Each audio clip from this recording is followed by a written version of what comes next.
welcome back into the Canadian Fast Break. We are here with episode 7, and this one is going to be absolutely amazing. We're going to be breaking down the final week of the Canadian Elite Basketball League regular season.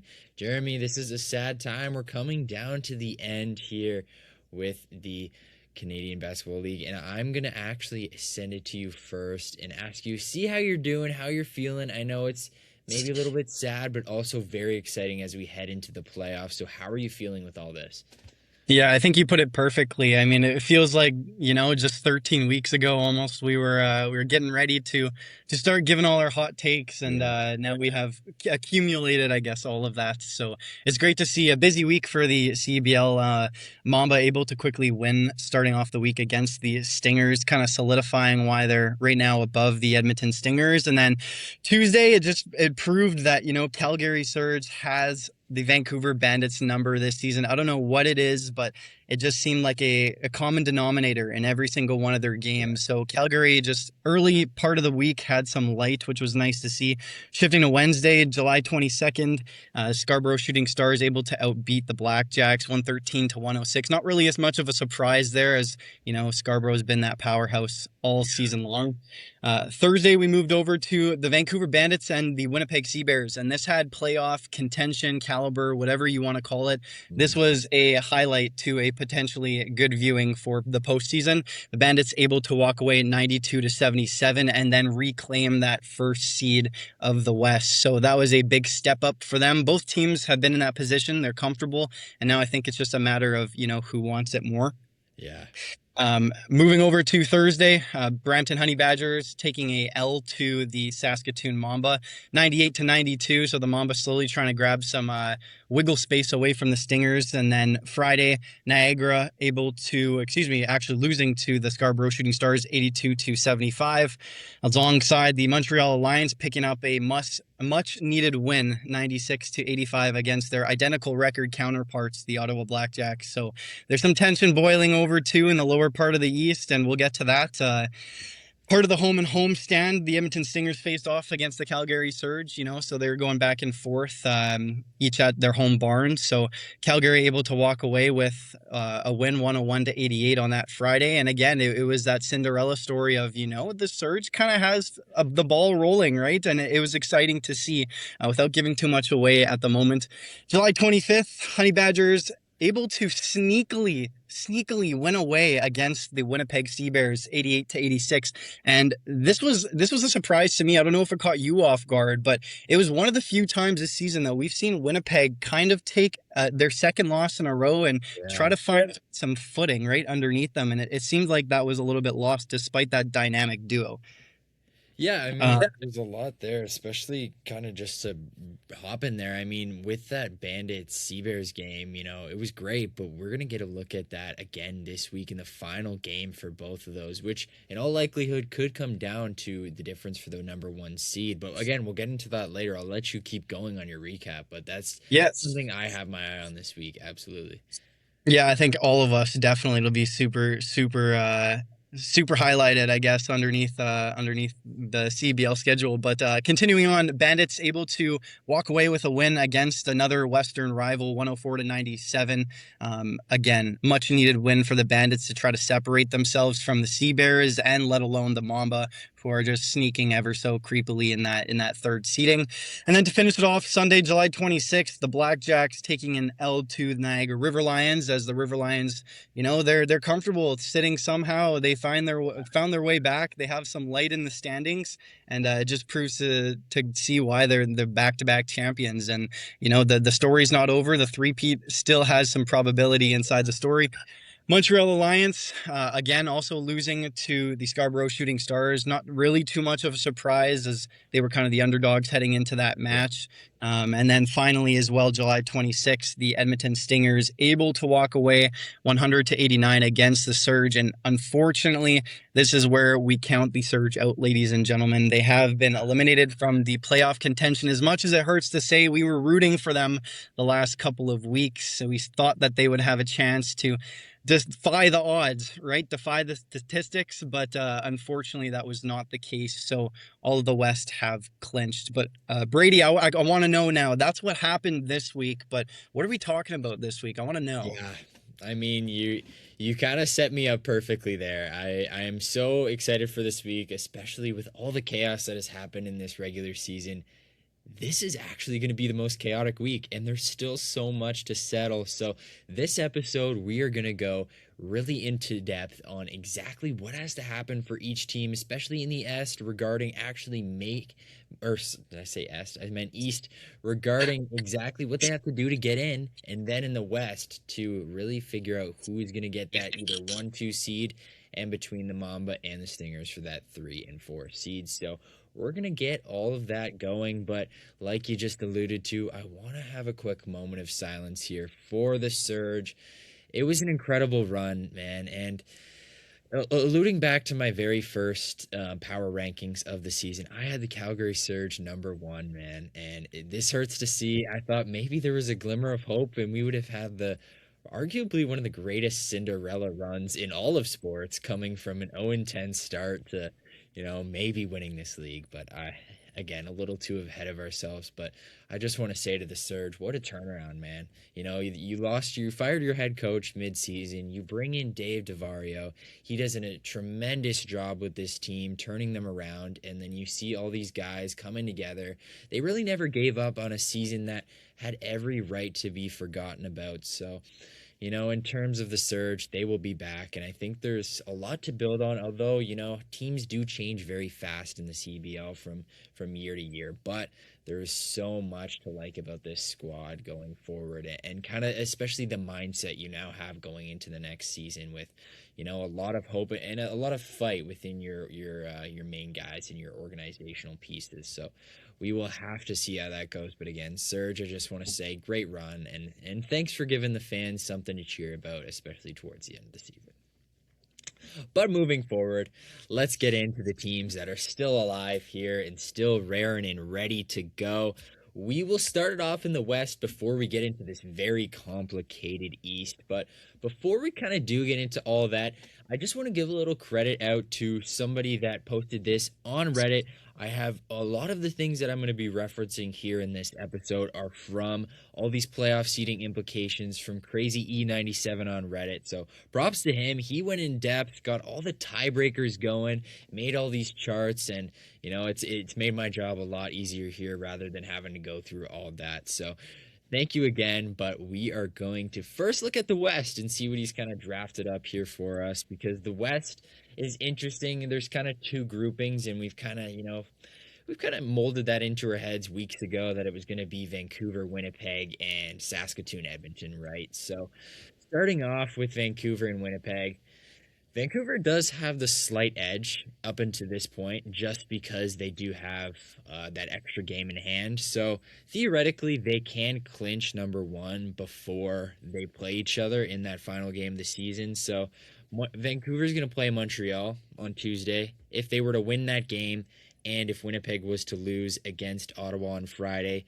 that would clinch the #1 seed for Vancouver.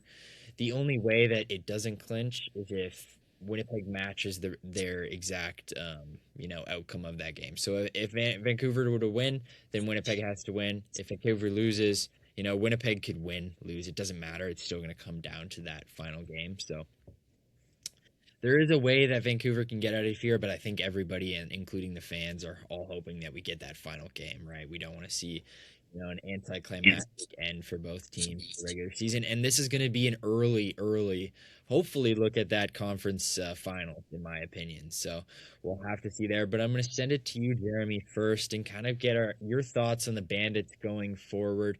Do you see them coming out on top here in the West? I know they have the easier path per se, but if it comes down to that final game, do you see them still getting that edge?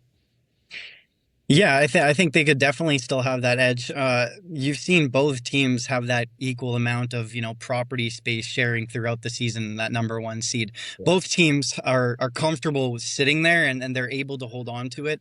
And again, I think it's just a matter of who wants it most right now. You see Vancouver Bandits, they have their next game against the Montreal Lions starting this week on Tuesday, and then after that, in comparison, the Winnipeg Sea Bears have the Ottawa Blackjacks, right? So both a little bit, both teams walking in, I guess, in the favorable side of things. But I don't know. When you look at those two games and you're comparing them, do you think that Winnipeg maybe would have a little bit more of an advantage? Do you think that Vancouver could possibly rule out the Alliance despite, them trying to find some light into that fourth seed? Yeah, I think it's definitely interesting, right? I mean, both Montreal and Ottawa are teams that are going to be heavily gunning for this, especially Montreal, because with them, it's going to be a conversation I'm going to have later on, but they finished their season the earliest out of everybody. They finished their season on the 30th, which does not leave them a lot of wiggle room, especially considering that you don't have when you have a game at towards the end of the season that if you win you're in. They're not going to have that luxury. They're going to be likely waiting on other teams to see if they get in here. So yeah, just in terms of that, I think there's going to be so much fight from both teams, but it's going to be tough either way. The only like real edge that I think Vancouver has here is because that game against Winnipeg is at home. So I think they're going to be wanting to, or not wanting to, they're going to know that they have that home crowd behind them, and that they have the advantage of, being a pretty good home team this season. So I think that's kind of where the edge is. But again, you really don't know with these two teams. They've been battling all season long. It's going to be a great one. And I mean, it's definitely, I don't want to say definitely, but probably not going to be the last matchup of the season for them either. So we will have to see. That's kind of my thought there. But then we'll kind of round out the West here with the Saskatoon Stingers battle here for the third seed. And before I kind of get into, the games and how that plays out, I kind of want to start the question with you is who would you rather face in the playoffs? Would you rather face the Stingers right now, or would you rather face the Mamba? Because that's almost a question that the Bandits and Sea Bears have to have here. If it wasn't last week that I said it, it might have been the week beforehand, but I said the Edmonton Stingers had an excellent opportunity to claim that third seed. And I honestly don't think that that's the case anymore. And, just taking everything in from the Saskatoon Mamba, I think that maybe out of the whole Canadian Elite Basketball League, maybe even in the Western Conference, but in general, probably in the whole league, I think the Saskatoon Mamba are genuinely one of the most underrated teams, and teams need to watch out for them. They've been sitting comfortably in the lower bracket of the seating, and that comes with not really that much pressure. You have people underneath you trying to take your spot away, but nonetheless, they haven't been that top contender. They've been comfortable with where they are, and in turn, earlier in the season, they've been comfortable with, developing their identity, and they were okay with trying to find ways to win games. Comparison to, the Edmonton Stingers, they're struggling with consistency. They again also trying to find ways to win games, but I just think that Saskatoon is always ruled out, and I think that there's a very great opportunity to kind of see them emerge themselves into the playoff contention than normally what we see in the regular season. But to answer your question, I think it would be a little bit of a scare to walk in seeing the Saskatoon Mamba with kind of just the heater that they've been on right now. A lose one streak at the moment, but they've had those roles, and take me back to one of the first couple of weeks this season where we saw them beat the Scarborough Shooting Yeah. Stars. They were the first team to beat this powerhouse, and if that doesn't say the caliber of competition within this roster and club, then I don't know what is. But whoever's facing the Mamba, watch out. Yeah, I think all of those points I absolutely love that you bring up, starting with that whole there's not a lot of pressure on the Mamba. I think the biggest thing is that they were ruled out from the start of the season. Like they were always going to be that everybody thought they were going to be the worst team in the league, and now we're looking at them as they are a real threat in this West and a real threat for honestly the championship. Like I know there's different tiers, but again, they have the fourth best record in the league. So I think that's just saying something there. But for them, in comparison to the Stingers are one of the more decorated franchises in the CEBL. And then you look at the Saskatoon Mamba, and that's not something you would put on them compared to the Stingers. So for me, I think you're absolutely right there with the pressure thing. I think the Mamba are going to go into these playoffs, have some fun, and they have showed that they can beat any of these teams all season long, right? They, like you just mentioned, they beat the Shooting Stars, they beat the Sea Bears, they beat the Bandits, they've done it all, right? They have done it all, and they are not afraid. So we will have to see, because all those teams above them, they have beaten, so they can do this. But now let's get into kind of the seeding wise for that. Saskatoon obviously has the bigger advantage. They'll finish third with a win against Edmonton, or they just need wins against Niagara and Calgary. So even if they lose that Stingers game, they can still get in. But they will also finish for third if they win either of the Niagara or Calgary game, and then Edmonton loses to Ottawa. So again, Edmonton does have to win out. The only way that they do finish third is if they win against Saskatoon, Ottawa, and then Saskatoon needs to lose one of those against Niagara or Calgary. So there's definitely an easier route there for Saskatoon to get third. But again, the difference between third and fourth isn't that drastic. I mean, the only way it really comes into play is if they were both to win their first round, and then, the third seed would get that home court advantage. But again, it's probably not likely anyways. So we'll have to see, but definitely still something to keep an eye on. But let's get into the East. That's going to be kind of the juicy part here. There's so much to figure out, and looking at the tiebreakers that Crazy E has, really established here for us, it's really hard to break down. It's almost like a math question in itself. Like, you're trying to figure all of this out, and it's really one way or another. Tiebreakers going every which way, but let's kind of start it off with the schedules remaining. So obviously, right now the standings, Scarborough is sitting comfortably. They've clinched the first seed. They are completely out of this. And that's going to be something that maybe comes into play when I go over these remaining schedules, starting with Brampton, who is 10 and 11. They have 3 games remaining, whereas the other teams only have 2. Something to look at. But again, Brampton's remaining schedule is Montreal and then 2 Scarborough games. And something I want to pose to you first is, with those 2 Scarborough games, I don't know, do you see Scarborough resting anyone? The only thing is that if this isn't a normal like NBA league or even almost any other league, you would see guys resting. But because the CEBL playoff format is, so short, and it's not really that physically taxing, right? It's a 1-game series. You kind of want to keep your guys sharp. Do you see them resting anybody, or maybe taking their foot off the gas a little bit?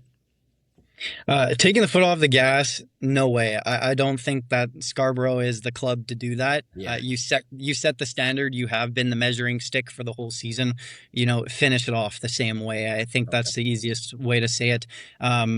But I don't know, like, resting players, you see that this is a common thing, but like you said, this league is so fast changing, and do you really want to gamble those chances away? And yes, you're still clinched. Yes, you're still the first seed, right? Yeah. But I don't know, maybe that, if Scarborough walks away with a loss, then maybe that seed is planted, and that the doubt is planted inside their minds, right? And flash forward to a potential, theoretical scenario where you're facing Brampton in the East as a Eastern Conference final.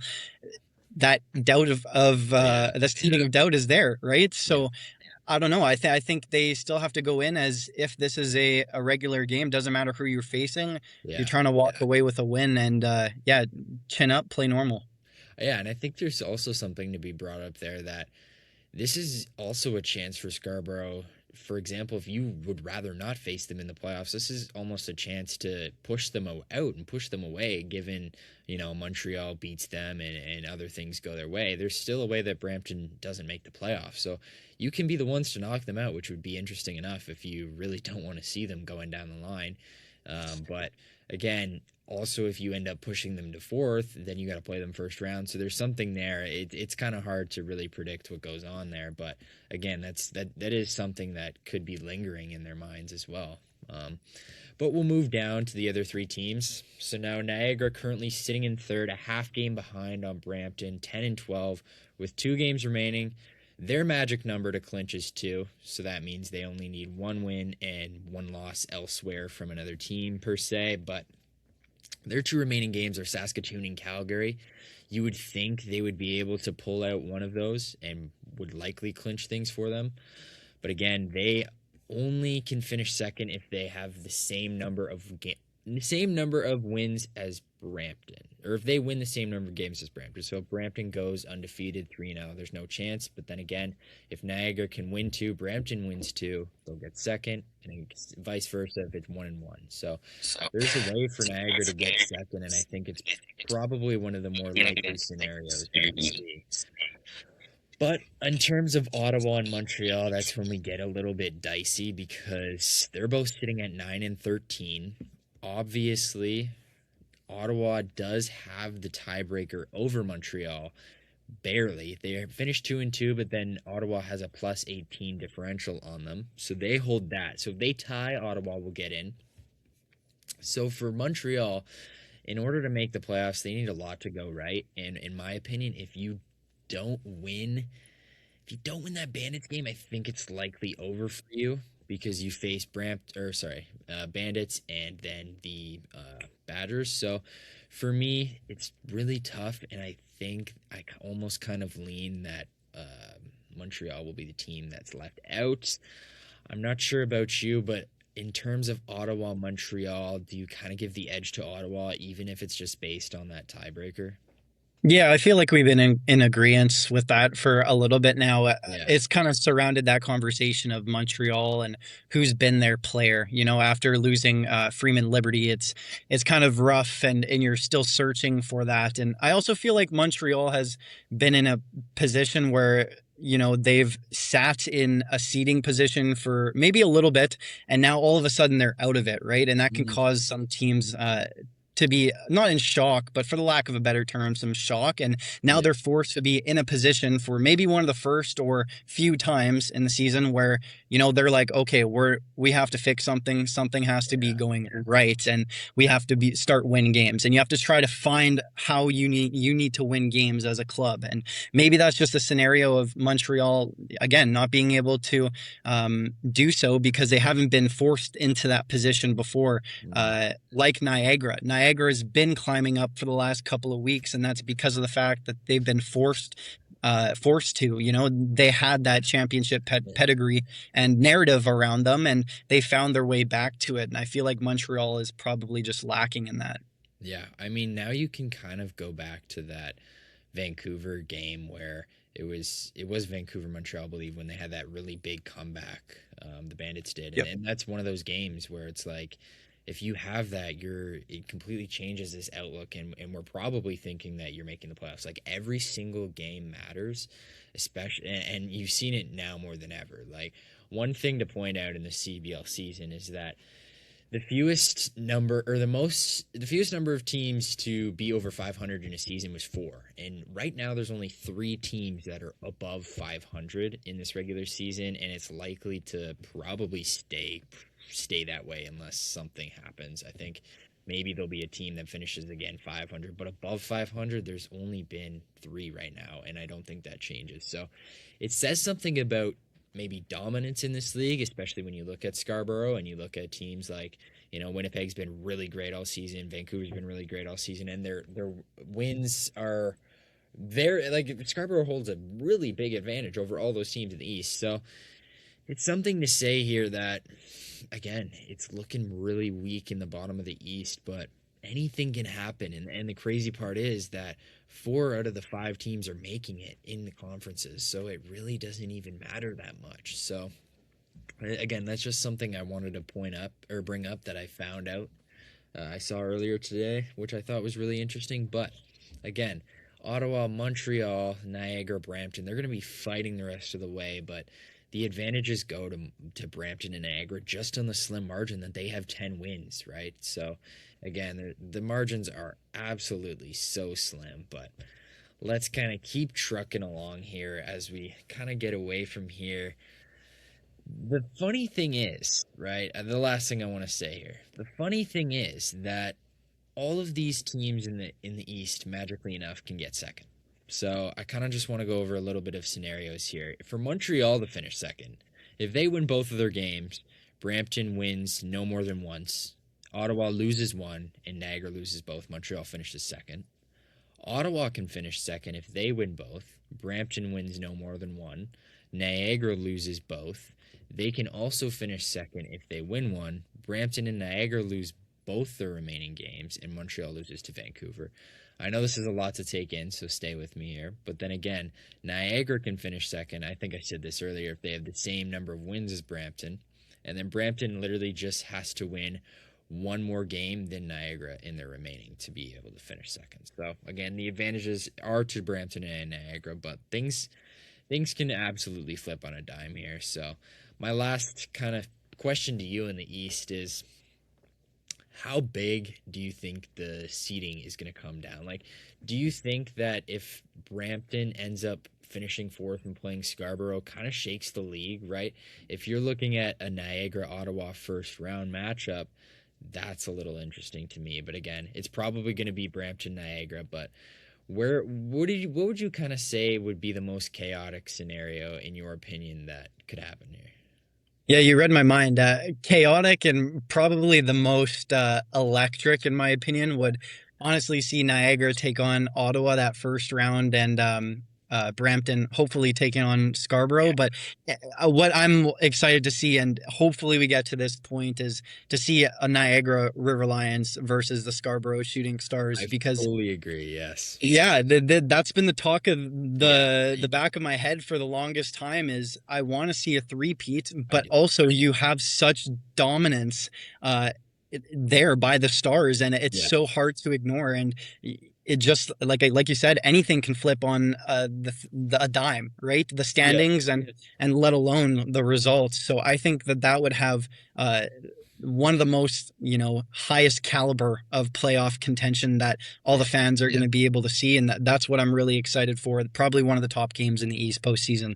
Yeah, I think honestly, like you hit the nail right on the head there. I think the best thing or the most exciting thing that I want to see is first round, and we're gonna get into playoff matchups here now. We'll kind of transition, but first round, I would love to see Scarborough Ottawa, just because they've been 2-2 on the season. Ottawa has gotten to them twice, and they're the only team to do so. So I think that would be an interesting matchup if they could, maybe scrape one away. But it's another chance for Scarborough to prove themselves. I would hope Scarborough would win that because then again, I do want to see a Niagara Scarborough, like you just said. That would be amazing. You got your back to back going there. Hopefully, you can see the powerhouse maybe try to throw that off. But I think Niagara is going to become a different animal when we get into these playoffs. And then again, that first round would be Brampton Niagara, which would be really fun as well.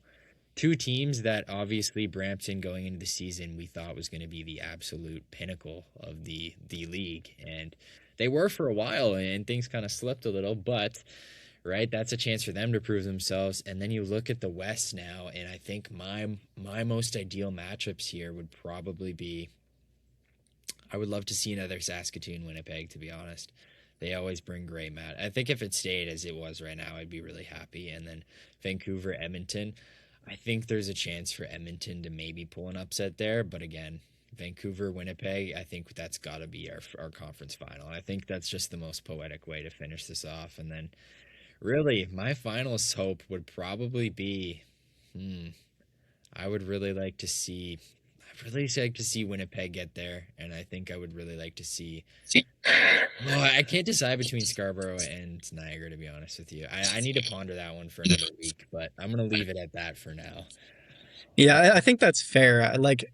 I don't know. Niagara and Scarborough, they both have their own, contention level, but Yeah, they each have their own story, right? And to see yeah, one of them come up on like of another, then I think that's the best case scenario for the East. But one of those two teams emerging amongst the rest would probably be the best case scenario in my head. But again, moving on to the West, for me, I think personally, I would love to see Bandits and Sea Bears. That's one of the most natural things just to say because of their contention this whole season. But also at the same time, like you mentioned, I would love to see the Mamba sneak in there yeah, in the Western final, or even just in the yeah. finals in general. Like to be able to see them try to claim a title, their inaugural identity season, the rebrand, the That'd be misfits of the league, whatever you want to call them. yeah. People did not think that they were going to be in this position, let alone a third seed probably. So to see them in the finals, that would be amazing. Um, Yeah, I don't know. I have to say maybe as a little bit of a homer, I'd say the Bandits and the Shooting Stars, but Right. Yeah. yeah, I'd love to see maybe some Mamba and Shooting Star action. I think that would be Yeah. that'd be class.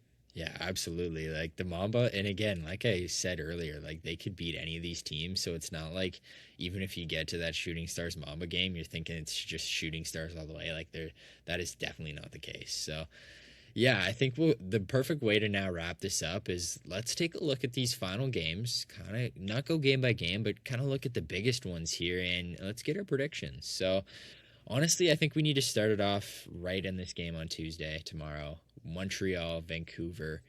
Do you see Montreal being able to win that game and kind of keep their season alive, or do you see Vancouver shutting the door here?